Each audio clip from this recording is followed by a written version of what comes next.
오늘 우리 함께 보실 말씀은 사사기 4장 1절부터 9절의 말씀입니다.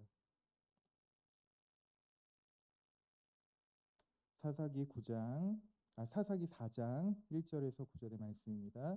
구약 성경 365페이지입니다.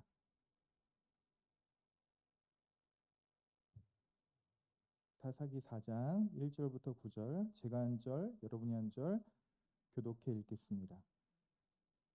에우시 주군이 이스라엘 자손이 또 여호와의 목전에 악을 행하매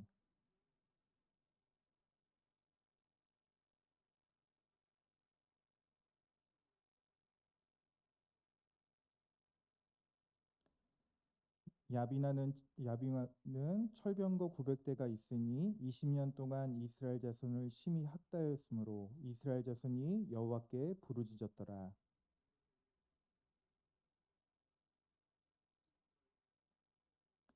그는 에브라임 산지 라마와 베델 사이 드보라의 종려나무 아래 거주하였고 이스라엘 자손은 그에게 나아가 재판을 받더라.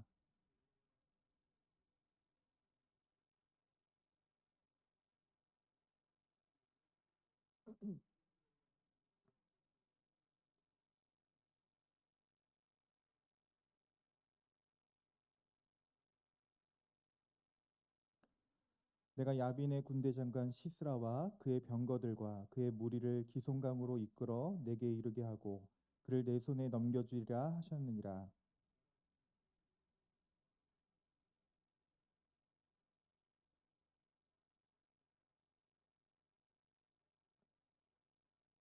함께 함께 구절 읽겠습니다. 이르되 내가 반드시 너와 함께 가리라. 그러나 내가 이번에 가는 길에는 영광을 얻지 못하리니 이는 여호와께서 시스라를 여인의 손에 파실 것임이라 하고 드보라가 일어나 바락과 함께 가데스로 가니라. 아멘.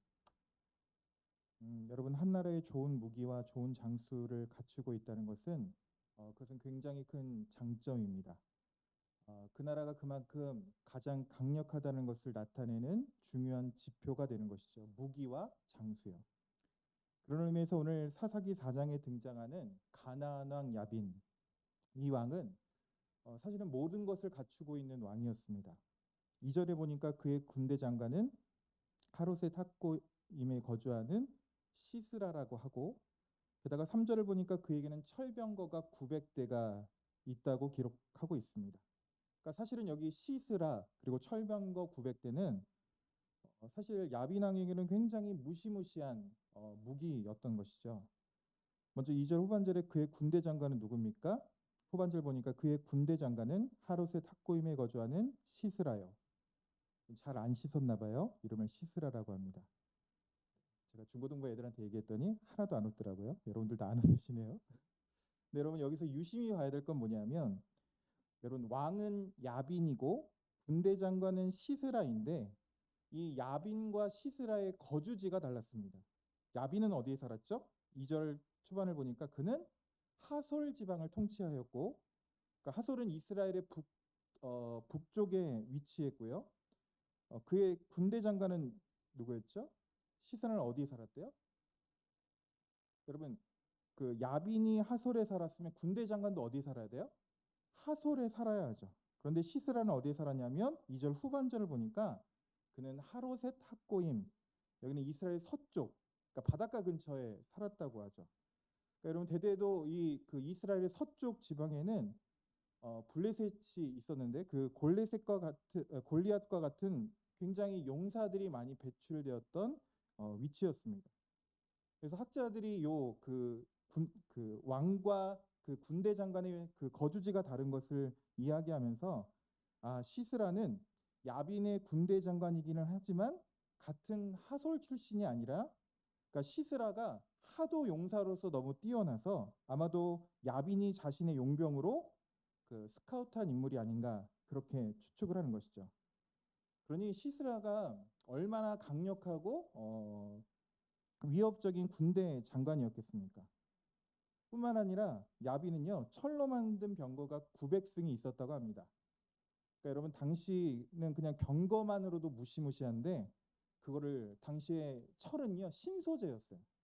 그 무시무시한 병거에 철로 무장했다고 하니 여러분 당시에 야빈은 굉장히 큰 군사력을 가지고 있었던 것이죠. 마치 적토마를 가진 여포처럼 이제 철병거를 이끄는 시스라의 군대가 어마어마한 군사력을 가지고 이스라엘을 공격했으니 이스라엘은 어떻게 되었을까요? 철저하게 짓밟힌 것이죠. 그것도 무려 20년 동안. 여러분 여기서요. 잠깐 우리가 사사기의 특징을 좀 알아야 되는데 여러분 사사기 4장과 5장의 특징을 알아야 되는데 사실은 4장과 5장은 이제 사사 드보라 이야기가 등장하고 있는데요. 사사기 4장과 5장은 같은 역사적인 사건을 기록하고 있으면서 사사기 4장은 어떤 역사적인 일어났던 사건들을 기록하고 있다면 5장은 이제 그 이스라엘이 승리하게 되거든요. 5장은 이스라엘이 그 전쟁에서 승리하고 드보라가 그 전쟁을 뒤돌아보면서 승리의 노래를 하고 있는 승리의 노래가 등장합니다. 그러니까 정리하면 지금 사사기 4장과 5장은 동일한 사건들을 기록하면서 4장은 사건을 위주로 역사를 위주로 기록하고 있고 5장은 드보라의 노래를 통해서 당시 일어났던 그 사건들에 대한 영적인 해석을 드보라의 노래를 통해서 드러내고 있는 것이죠. 그러니까 제가 지금 무슨 말을 하고 있냐면 사사기 4장과 5장은 그러니까 서로 보완해서 볼 필요가 있다는 것입니다. 그런데 오늘 드보라가 이 시스라와 철병거가 얼마나 강력하고 무시무시했는지 시스라와 철병거에 짓밟힌 이스라엘, 그 이스라엘을 회상하면서 5장에서 이렇게 표현합니다. 5장 잠깐 보실까요? 5장으로 넘겨서 드보라가 그 당시의 상황을 이렇게 해석합니다. 6절부터 7절 같이 한번 읽어보겠습니다. 시작. 아네세들 삼갈의 날에 또는 야엘의 날에는 대로가 비었고 길의 행인들은 오솔길로 다녔도다. 이스라엘에는 마을 사람들이 그쳤으니 나 드보라가 일어나 이스라엘의 어머니 되기까지 그쳤도다. 여러분 이 시스라와 철병거가 얼마나 무시무시했던지 드보라가 뭐라고 노래하냐면 대로에 사람이 비었고 그래서 어쩔 수 없이 사람들이 길을 다닐 때 어디로 다녔냐면 사람들 눈에 띄지 않는 오솔길로만 다녔대요. 그러니 마을 사람들이 그치고 더 이상 이스라엘이 아무도 살고 있지 않는 것처럼 폐허가 되고 흉가가 되었다고 기록하고 있죠. 사실 이들에게는 마지막 희망조차 남아있지 않습니다. 왜냐하면 여러분 상대편 시스라와 철병거가 아무리 무서워도 우리 편에서 그 병거와 그 군대 장관과 싸워줄 누군가 어떤 영웅이나 군사들이 있다면 거기에 좀 희망을 걸어볼 텐데 이스라엘의 상황은 어땠을까요? 드보라가 이렇게 노래합니다. 8절을 볼까요? 8절에 무리가 새들을 택하였으므로 그때의 전쟁이 성문에 이르렀으나 이스라엘 4만 명 중에 방패와 창이 보였던가. 그러니까 여러분 이스라엘의 방패와 창이 보이지 않았대요. 무슨 말이에요? 마지막까지 그들을 위해 싸워야 될 군인들도 자신들의 방패와 창을 버렸다는 것이죠. 마지막 희망이 되어줄 군대조차 숨어버렸다는 것입니다. 더 이상 아무런 소망이 없던 그때에 이제 이스라엘이 드디어 하나님 앞에 부르짖기 시작합니다. 그리고 드디어 하나님께서 이스라엘의 영웅, 이스라엘의 사사를 보내셨는데 당시에 너무나도 파격적으로 그 사사는 여자 사사 드보라였다는 것이죠. 여러분 이걸 지금의 시각에서 보면 그럴 수도 있지라고 생각할 수 있지만 여러분 지금으로부터 3,500년 전 고대 근동 땅에 여성을 향한 편견과 차별을 생각한다면 지금 하나님께서 구원자로 보내신 사사가 여자였다는 것은 사실은 굉장히 파격적인 사건이었던 것입니다. 그런데 오늘 사사로 부름받은 드보라는 좀 특별했던 것 같아요. 여러분 보통 사사들은요 직접 군사를 이끄는 용사들이었습니다. 삼손도 그렇고 기드온도 그렇고. 그래서 우리가 생각할 때 여자 사사 드보라 하면 우리가 떠올리는 이미지는 뭐냐면 어떤 원더우먼이나 잔다르크 같은 이미지를 떠올리게 되겠죠. 적진을 향해 돌진하는 여전사의 역할을 생각하는데 사실은요 드보라가 사사로 부름받기는 했지만 그런 여전사와 같은 역할을 했던 것 같지는 않아요. 드보라는 사사의 부름을 받고 바락이라는 용사, 바락이라는 사람에게 찾아가서 그에게 하나님의 말씀을 전하는 역할을 감당합니다. 그리고 그 말씀으로 바락을 일깨워서 군대를 모으고 시스라와 철병거에 맞서 싸우도록 이스라엘을 독려하는 역할을 했습니다. 여러분 사실 지금 모든 군사들이 시스라와 철병거의 창도 버리고 방패도 버렸습니다. 어느 누구도 용사로서 서지 못하던 그 시절에 드보라가 무엇을 했냐면 하나님의 말씀으로 사람을 세우는 역할을 감당했다고. 여러분 기억하십시오. 하나님의 구원은 하나님은 어떻게 일하기 시작하시냐면 하나님의 구원의 시작은요. 반드시 하나님이 주시는 말씀으로 시작한다는 사실입니다. 여러분 우리의 환경이 어떻든지 우리의 처지가 어떻든지 세상이 오늘 나를 향해 무엇이라 말하는 것과 상관없이 우리가 더욱 집중하고 바라봐야 될 것은 하나님의 말씀입니다. 세상이 오늘 나에게 뭐라고 말하는지 세상이 나에게 어떤 가능성을 얘기하는지 그것보다 오늘 하나님이 나에게 뭐라 말씀하시는지에 우리가 더 집중해야 한다는 것이죠. 여러분 주어진 환경에 여러분을 규정짓도록 여러분 내버려 두지 마시고 여러분 말씀에 비추어 나를 바라보는 것이요. 바로 하나님의 말씀에 귀 기울이는 것 그것이 하나님의 구원의 시작이라는 사실입니다. 세상은 끝났다고 이야기하고 소망이 없다 이야기해도 하나님이 끝이 아니라 하시면 그 말씀을 듣고 일어서는 것이죠. 그런 의미에서 우리는 믿음의 사람 드보라가 되어야 합니다. 낙심되었고 절망하고 있는 그들에게 찾아가서 그들을 하나님의 말씀으로 이끌어줄 드보라. 우리 대남의 모든 식구들이 그런 드보라와 같은 사람들이 되었으면 좋겠습니다. 여러분 오늘 드보라가 말씀 전하는 역할을 감당했던 것이죠. 그 말씀이 무엇이었습니까? 7절 같이 한번 읽어볼까요? 7절에 그는 바락에게 찾아가서 이렇게 말씀을 전합니다. 같이 한번 7절 읽어보겠습니다. 4장 7절 같이 읽겠습니다. 시작. 내가 야빈의 군대 장관 시스라와 그의 병거들과 그의 무리를 기송강으로 이끌어 내게 이르게 하고 그를 내 손에 넘겨주리라 하셨느니라. 여러분 보십시오. 지금 시스라와 그 철병거가 무서워서 아무도 일어서지 않는 그때에 드보라가 바락에게 찾아가서 이렇게 얘기합니다. 하나님이 오늘 말씀하셨다. 하나님이 이제 시스라를 너의 손에 넘겨주실 것이다. 이제 놓았던 방패와 창을 들고 하나님을 붙들고 이 전쟁에 참여하라는 것이죠.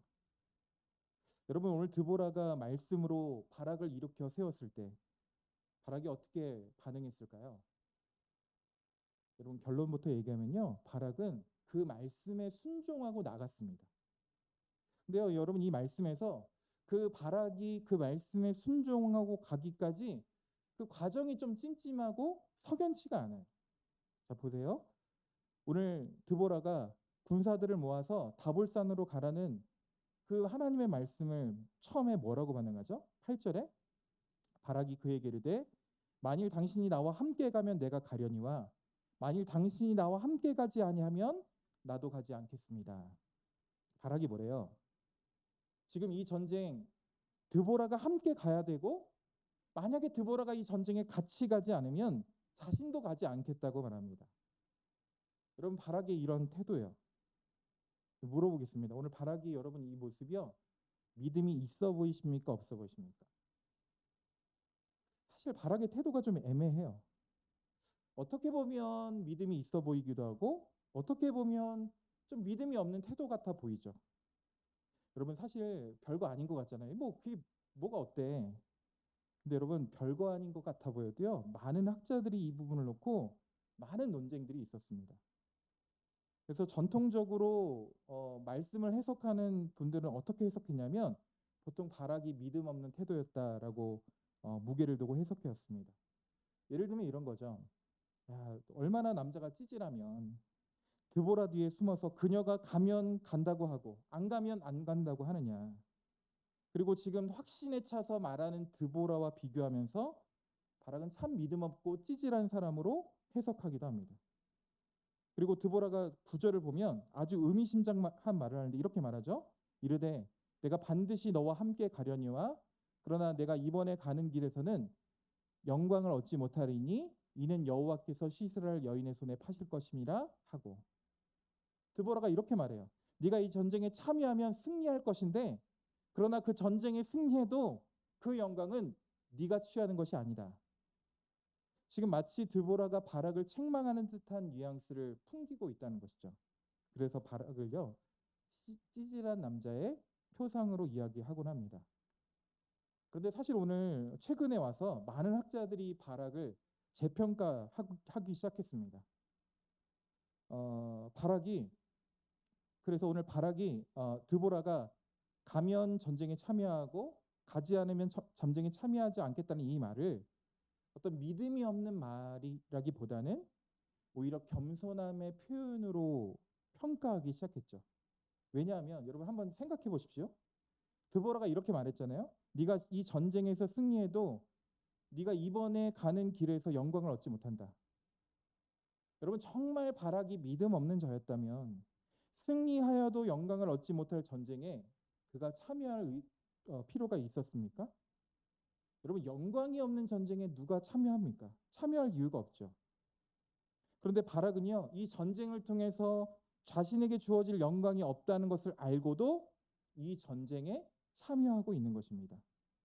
그리고 더 분명한 것은 히브리서 11장 32절부터 34절을 보면 거기에 여러분 아시지만 히브리서 11장에는 믿음의 사람들의 이야기들이 쭉 나오는데 사사시대의 믿음의 사람 중에 거기에 바락의 이름이 기록되어 있다는 사실입니다. 11장 32절에 보니까 내가 무슨 말을 더하리요? 기드온, 바락, 삼손, 입다. 쭉 내려가서 전쟁에 용감하게 되어 이방 사람들의 진을 물리치기도 하며. 그러니까 정리하면 지금 바락은요, 믿음 없는 자 혹은 드보라 뒤에 숨어서 사는 찌질한 사람이 아니라 오히려 자신에게 영광이 없다는 것을 알면서도 전쟁의 영광과 상관없이 하나님의 말씀에 순종하기로 한 믿음의 사람이라는 것이죠. 자, 이제 드보라와 함께 전쟁에 참여한 바락이 말씀에 순종해서 군사들을 모으고 군사들과 함께 다볼산에 올라가서 진을 치기 시작합니다. 여러분 이제 상대편이었던 야빈의 군대 장관 시스라가 이스라엘이 다볼산에 진을 쳤다는 소식을 듣고 다볼산 아래쪽에 있는 기손강의 진을 치기 시작해요. 그러니까 지금 다볼산 이스라엘이 다볼산에 있고 다볼산 밑에 기손강에 시스라가 진을 치게 된 것이죠. 여러분 여기서 이 말씀 중에서 성경을 자세히 보면 이 구간에서 전혀 생뚱맞은 사람들의 이야기가 등장합니다. 잘 보세요. 정리하면 10절을 보시면 바락의 군사들이 다볼산의 진을 쳤다고 나오고 이스라엘이 다볼산의 진을 쳤다고 나오고 그리고 12절과 13절 보면 시스라의 군대가 기손강의 진을 쳤다고 해요. 근데 그 10절과 12절 그 사이에 11절에 누구의 이야기가 나오냐면 여러분 11절 잠깐 한번 읽어볼까요? 11절 같이 한번 읽어보겠습니다. 시작. 모세의 장인 호밥의 자손 중 겐 사람 헤벨이 떠나 게데스에 가까운 사하나님 상수리 나무 곁에 이르러 장막을 쳤더라. 너무 어색한 등장이에요. 갑자기 전혀 뜬금없는 사람들이 등장하죠. 이들이 누구래요? 겐 사람이라고 하는데 겐족 속의 사람이라고 하는데 그러니까 이들이 누구의 후손이래요? 모세 장인의 후손이니까 그러니까 관계로 보면 크게 보면 이스라엘과는 지금 어떤 관계예요? 크게 보면 사돈지간이 되게 되는 거죠. 이스라엘과는 지금 이 겐 사람은 사돈지간입니다. 그러니까 지금 이스라엘에게 꽤 가깝고 호의적이었던 겐족속 그들이 게데스 근처에 그 근처에 장막을 쳤다는 것입니다. 그러니까 우리가 보기에 너무 뜬금없는 등장이에요. 아니 지금 이스라엘과 시스라가 군대 그 격전을 벌여야 되는 중요한 장면에 그 한가운데 11절에 겐족속이 뜬금없이 등장하죠. 근데 여러분 우리가 볼 때는 너무 뜬금없는 이들의 정체가 사실은 이 전쟁을 완벽하게 끝내게 되는 결정적인 신의 한 수가 된다는 거예요. 어쨌든 지금 잠깐 넘어가세요. 여러분 지금 이제 바락이 이끄는 이스라엘군이 다볼산에 진을 쳤고 시스라가 이끄는 가나안 군대는 기손강에 진을 쳤습니다. 여러분 왜 시스라는 기손강에 진을 쳤을까요? 여러분 여기에는요 시스라의 탁월한 전략이 담겨 있는 거예요. 여러분 시스라의 주력 부대가 뭐라고요? 시스라의 주력 부대가요? 철병거입니다. 여러분 이 철병거라는 무기가 가장 극대화되려면 어떤 지형이 안성맞춤일까요? 산일까요? 평지일까요? 평지겠죠. 산지보다는 광활한 평지에 싸우는 것이 가장 좋은 전술입니다. 근데 오늘 그 시스라가 진을 쳤던 기송강이 어땠냐면, 그러니까 여기에는 강으로 기록되어 있지만 강이기는 하지만 우리가 아는 일반적인 강은 아닙니다. 이 강은요, 항상 물이 고이는 이 한강 같은 그런 강이 아니라, 그러니까 와디라고 해서 평상시에는 딱딱하게 말라 있는, 메말라 있는 그런 곳이었다가 우기가 되어야만 물이 바다처럼 고이는 그런 강이었어요. 그런 기슭강에 시스라의 철병거가 진을 쳤다는 것은 지금 시기가 어떻다는 거예요? 우기가 아니라 물이 메말라 평지가 된 건기였다는 것을 알 수 있죠. 그러면서 지금 시스라는 자신의 지혜와 전술에 따라서 철병거 부대를 기슭강에 진을 배치시킨 것입니다. 자, 이제 전쟁이 시작됐습니다. 드보라가 바락에게 말하죠. 14절을 보면 드보라가 바락에게 이르되 일어나라 이는 여호와께서 시스라를 내 손에 넘겨주신 날이라. 여호와께서 내 앞서 나가지 아니하시느냐 하시는지라. 이에 바락이 10,000명을 그리고 다볼산에서 내려가니. 여러분, 이 말을 들은 바락이요, 10,000명의 군사를 이끌고 다볼산에서 기슭강으로, 그러니까 가나안군이 진치고 있는 기슭강 아래로 내려갔대요. 여러분, 상황적으로 보면 미스 아닙니까? 전술적 미스 아닙니까? 드보라가 저 내려가서 기슭강에 가서 싸워 이렇게 말하면 바락이 이렇게 해야 되는 거 아니에요? 아니, 지금 저들에게 편한 기슭강에 내려가서 싸우라고요? 말도 안 됩니다. 여러분, 건기인 기슭강은요, 절대적으로 누구에게 유리한 장소입니까? 시스라와 철병거에 유리해요. 그러면 바락이 내려가면 안 되고 오히려 그들이 올라와서 싸우기를 기다려야 하는 것이죠. 그런데 여러분, 놀랍게도요, 드보라가 내려가라라고 얘기했더니 어떤 일이 벌어지나요? 기슭강에서 시스라의 군대가 절대적으로 우세할 것 같은 예상과 달리 전쟁의 결과가 어떻게 됐나요? 너무 심각히 끝나요. 15절입니다. 여호와께서 바락 앞에서 시스라와 그의 모든 병거와 그의 온 군대를 칼날로 혼란에 빠지게 하심에 시스라가 병거에서 내려서 걸어서 도망한지라. 또 여기 너무 뜬금없는 전개예요. 아니, 뜬금없이 시스라의 군대가 혼란에 빠지고 그것도 모자라서 시스라가 자신의 병거에 내려서 도망쳤다는 것이죠. 과연 무슨 일이 있었을까요? 여러분, 오늘 이런 이해할 수 없는 전개를 아까도 얘기했죠? 이해할 수 없는 것은 사사기 5장에서 봐야 된다고. 사사기 5장에서 드보라는 이렇게 노래합니다. 거기서 유추할 수 있는데 5장 20절부터 21절입니다. 같이 한번 읽어볼까요? 어떤 일이 있었는지 5장 20절부터 21절 같이 한번 읽어보겠습니다. 시작. 별들이 하늘에서부터 싸우되 그들이 다니는 길에서 시스라와 싸웠도다. 기슭강은 그 무리를 표류시켰으니 이 기슭강은 옛 강이라. 내 영혼아 내가 힘 있는 자를 밟았도다. 여러분, 이 말씀에서 유추되는 것은 무엇입니까? 어떤 상황이 유추되세요? 기슭강에 어떤 일이 벌어졌대요? 건기에 비 한 방울 내리지 않았던 그 메마른 기슭강에 갑자기 비가 내리기 시작해서 홍수가 나서 기슭강을 강물로 덮어버렸다는 거예요.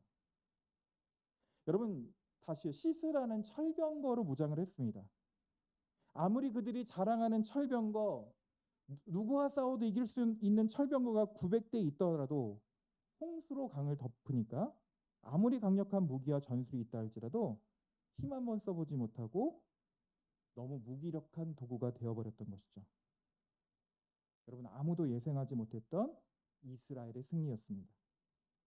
여러분, 안심할 수 없는 것은요, 지금 철병거는 무용지물 됐지만 여전히 이스라엘의 위험 요소가 남아 있습니다. 누구죠?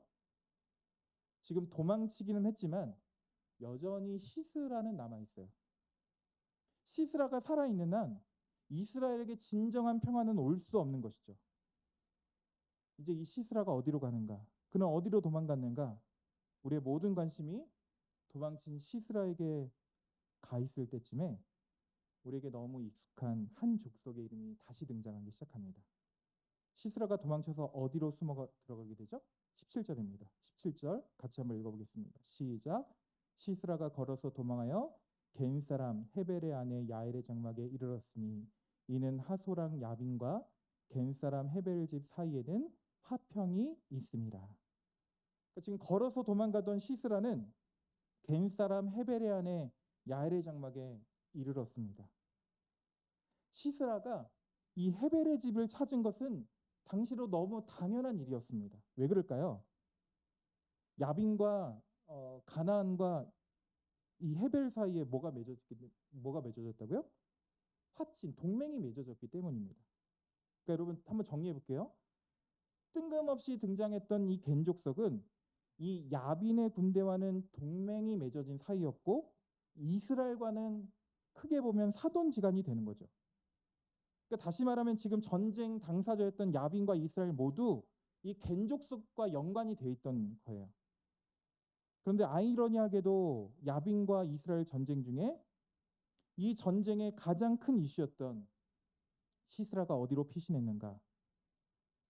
여러분 겐 사람 헤벨의 아내 야벨의 장막에 들어갔다고 하죠.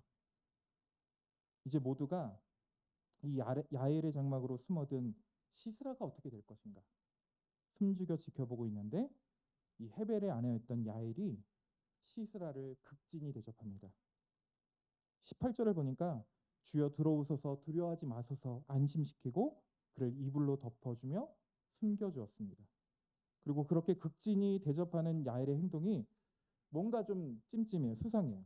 19절을 보니까 시스라가 목이 말라서 물을 달라고 하는데 야엘이 뭘 가져다 주죠? 물이 아니라 우유 부대에 우유를 가져다 주었대요. 학자들의 말로는 당시에 여러분 우유는요 수면제 역할을 했다고 해요. 시스라가 전쟁에 패하고 극도로 피곤하고 두려운 상태에서 이불이 덮이고 우유까지 먹으니 시스라가 어떻게 됐겠습니까? 깊은 수면에 빠지게 되죠. 우리는 궁금합니다. 야일이 무슨 일을 꾸미려는 걸까? 야일이 왜 이럴까? 뭘 하려는 걸까? 우리가 의심할 때쯤 드디어 이 야일이 본색을 드러냅니다. 21절을 보니까 시스라가 깊이 잠들었을 때쯤 야일이 갑자기 한 손에 장막 막두고 다른 한 손에는 방망이를 들고 왔어요. 그리고 그 방망이와 말뚝으로 뭘 해요? 차마 제 입으로 말을 못하겠네요. 21절 어떻게 상황이 벌어진지 볼까? 21절에 그가 깊이 잠드니 헤벨의 아내 야엘이 장막 말뚝을 가지고 손에 방망이를 들고 그에게 가만히 가서 말뚝을 그의 관자놀이에 박음에 말뚝이 꿰뚫고 땅에 박히니 그가 기절하여 죽으니라. 그러니까 야엘이 지금 자신의 장막을 치는 도구였던 말뚝과 방망이로 당시 이스라엘을 20년간 괴롭혔던 시스라를 제거했습니다. 물론 여러분 지금 야엘의 이 행동이 좋고 나쁘고의 논란의 소지는 있기는 하지만 여러분 오늘 사사기 4장에서 보여주고 싶어하는 그림은 무엇입니까? 오늘 야엘이 시스라를 죽이는 장면을 통해 무엇이 성취된 것이죠? 드보라가 최초에 바락에게 뭐라고 예언했죠? 4장 9절에 이르되 내가 반드시 너와 함께 가리라. 그러나 내가 이번에 가는 길에서는 영광을 얻지 못하리니 이는 여호와께서 시스라를 여인의 손에 파실 것임이라. 여호와께서 시스라를 여인의 손에 파실 것이라고 하셨는데 결국 그 여인의 정체가 누구였어요? 겐 족속의 야일이라는 여인이었죠. 여러분 지금 성경이 무엇을 보여주고 싶어 하시는지 우리는 봐야 됩니다. 여러분 당시 시스라는요 천하를 호령하는 장군이었습니다. 시스라라는 이름만 들어도 모든 군사들이 창과 방패를 내려놓고 도망칠 정도였어요. 그리고 그가 이끌었던 철병거 900대 모든 세상의 힘과 능력을 대변하죠. 그런데 너무나도 허무하게 그 철병거 900대도 하나님이 그들을 기송강에 이끌어 전혀 예상하지 못한 방법으로 그들 모두가 죽게 되었죠. 여러분 무엇이 보이십니까? 세상 가장 강력한 권능이라고 생각했던 용사 시스라가 너무나도 당시에 약한 여인의 야일의 손에 죽고 당시에 철병거를 기송강에 배치하는 것이 인간적인 눈으로 보면 최고의 지혜인데 하나님이 그들을 붙이시니까 그 지혜도 무기력하게 되었다는 사실입니다. 그래서 오늘 사실은요 이 모든 과정이 무슨 얘기를 하고 싶었냐면 사사기 4장 23절 요 얘기를 하고 싶어서 이 이야기가 있었던 거예요.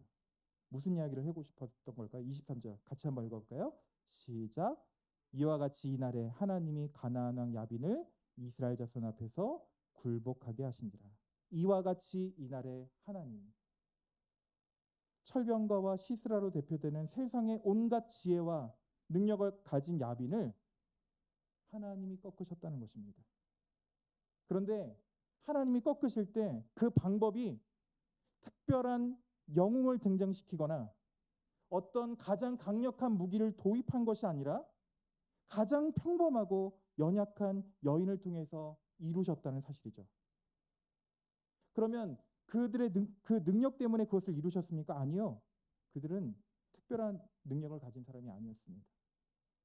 여러분, 오늘 성경이 보여주고 싶은 것은 이 전쟁의 가장 큰 공로자, 사실은 이 전쟁의 주인공은 누구시냐는 거예요.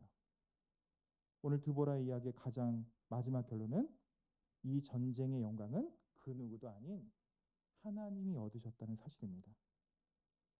오늘 우리는 드보라 이야기를 보며 드보라가 눈에 들어오는 것이 아니라 겸손함으로 나갔던 바락이 우리 눈에 들어오는 것이 아니라 아니 담대함으로 여자의 몸이지만 관자놀이의 못을 박았던 야엘이 우리 눈에 들어오는 것이 아니라 그 누구도 아닌 그 모든 과정을 이끄셨던 하나님이 우리 마음속에 들어와야 한다는 사실입니다.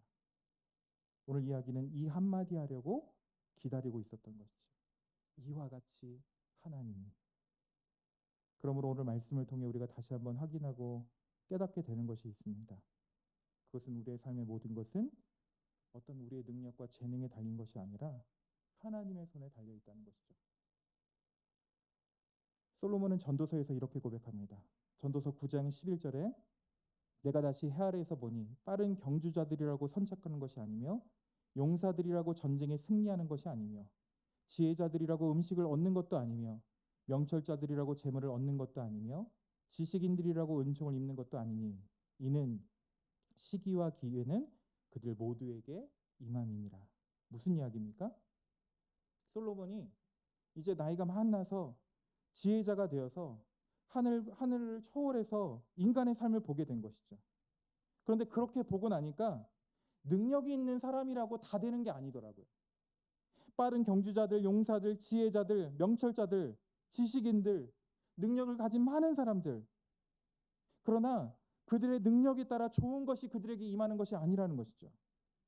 일의 성공과 실패가 사람의 지혜와 명철과 능력에 좌지우지되는 것이 아니라는 것입니다. 오늘 우리의 삶을 봐도 그렇지 않습니까? 우리가 아무리 노력해도 목표에 이루지 못하거나 뜻하지 않은 재난과 어려움을 당하는 고통을 당하는 일이 우리 주변에도 비일비재하게 됩니다. 그래서 우리 인생에 변하지 않는 진리와 우리는 마주서게 되는데 그것은 우리 인간의 생사화복은 하나님이 친히 주관하고 다스리신다는 사실입니다. 그래서 우리에게 중요한 것이 무엇이래요? 하나님으로부터 부어지는 시기와 기회가 중요하다는 것입니다. 오늘 말씀의 모든 시기와 모든 우연, 이것이 하나님이 위에서 부어지는 것이라면 오늘 우리가 기도해야 될 것은 나에게 가장 적절한 시기와 가장 좋은 기회가 나에게 부어지도록 하나님의 은혜를 구하는 삶이 우리에게 필요하다는 사실입니다. 오늘 하나님께서는 당시 최고의 강력한 시스라와 철병거 900대를 여인의 손에 파시겠다고 말씀하셨습니다. 이것은 세상이 아무리 강력하고 지혜로운 것도 하나님은 가장 연약한 여인을 손에 의해서도 제거될 수 있는, 그래서 그 여인이 중요한 것이 아니라 그 연약한 여인을 통해서도 세상의 가장 강력한 것을 이기게 하시는 하나님의 놀라우심을 바라보라는 것이죠. 하나님은 가장 강력한 어떤 것에 맞서서 더 강력한 무엇인가를 들어서 사용하시는 것이 아니라 오히려 너무 약한 것을 들어서 강한 것을 부끄럽게 하시는 분이십니다. 때로 하나님의 일하심이 우리의 생각과 기대와 다른 것이죠. 여러분, 이 말은요, 하나님의 역사는요, 능력을 보여주는 것으로만 역사하는 것이 아니라 오히려 때로는 우리가 전혀 예상하지 못한 방법으로 우리를 인도하신다는 사실입니다. 그래서 우리가 구해야 될 것은 우리의 어떤 탁월한 능력을 구하는 것이 아니라 오늘도 하나님을 의지하는 우리의 마음이 필요하다는 것이죠. 그래서 우리가 무엇인가 맞서게 될 때 우리가 기대하는 것은 무엇입니까? 우리의 능력과 가능성을 키우는 것입니다. 세상이 시스라와 같은 군대 장관을 내세우면 우리는 더 강력한 시스라를 기대하고, 세상이 철병거 900대를 가지고 나오면 우리는 하나님께 기도하기를, 하나님 우리는 철병거 10,000대를 가지게 해달라고 세상과 똑같은 방식으로 이기기를 원하는 거죠. 그리고 멋지게 세상에 보여지기를 원하죠. 세상이 이렇게 얘기합니다. 너희도 하나님 믿어봐라. 하나님 믿으면 하나님 이런 능력 주시고, 하나님 믿으면 이렇게 성공할 수 있다고. 여러분, 왜 지금 우리나라에 이렇게 기독교가 약해졌습니까? 이제요, 기독교가 세력이 되었습니다. 기독교가 어느 정도 힘을 가지게 되었습니다. 그리고 우리가 그 힘을 자랑하며 사람들에게 이런 메시지를 줍니다. 너희도 이렇게 될 수 있다고. 그래서 이제는 하나님을 의지하는 것이 아니라 하나님이 주신 능력과 하나님이 주신 선물들을 붙들기를, 하나님을 붙들기보다 하나님이 주신 부와 성공을 의지하는 것이죠. 어떤 문제가 생기면 그 문제를 풀기 기도하고 하나님의 뜻을 먼저 묻기보다 일단 주변에 힘 있는 기독교인을 찾고 그들의 가진 권력과 힘을 의지하며 그 문제를 해결하라고 하죠. 그리고 그 문제가 해결되면 봐라, 하나님이 해결해 주셨다. 많은 하나님이 해결해 주셨다고 하면서 결국 하나도 하나님을 의지하지 않는 우상화되어 버린 기독교. 혹시 오늘 우리의 모습은 아닌지 점검해 봐야 합니다. 세력화된 기독교를 의지하는 우리들의 모습이요, 하나님을 의지하는 것이 아니라 세력화된 기독교를 의지하는 그런 우리들에게 하나님은 오늘 보여주고 계신 것이죠. 이와 같이 이날에 하나님께서 가나안 왕 야빈을 이스라엘 자손 앞에 굴복하게 하신지라. 너희들 똑똑히 보라는 거예요. 너희가 생각했던 인간의 최고의 방법과 최고의 힘이 어떻게 되었는지, 어떻게 결론 내렸는지 보고 있니? 나는 너희가 가장 강력하다고 생각하고 지혜롭다고 생각하는 그것도 가장 연약한 여인의 손에 통해 팔 수 있는 여호와니라. 그 하나님만 의지하고 그 하나님만 붙들고 살아가기로 작정하는 저와 여러분이 되시길 소망합니다. 기도하겠습니다. 하나님, 은혜를 감사합니다. 죄와 허물로 죽을 수밖에 없는 우리를 구원해 주시고 우리를 하나님의 자녀로 삼아주신 하나님의 사랑, 그 사랑을 알면서도 날마다 하나님 앞에 서지 않았던 우리를 하나님 용서하여 주옵소서. 하나님, 오늘 이스라엘을 구원하신 것, 그것은 시스라와 같은 강한 군사도 아니요 철병거 900대와 같이 세상의 강력함이 아니었음을 다시 한번 고백합니다. 하나님께서 세상에 보이기에 가장 연약했던 여인을 통해서 이스라엘을 구원하심으로 하나님이 이와 같이 우리를 구원하심을 바라봅니다. 하나님, 오늘 우리의 모든 구원이 그러함을 다시 한번 고백하오니 하나님, 때로 우리가 보기에 너무 불안하고 이해할 수 없는 상황에서도 우리에게 더욱 믿음을 주시고 우리가 세상의 도우심을 갈망하는 삶이 아니라 더욱 하나님을 의지하며 따르는 저희들 될 수 있도록 인도하여 주옵소서. 하나님, 날마다 우리와 함께 하실 줄 믿사오며 예수님의 이름으로 기도합니다.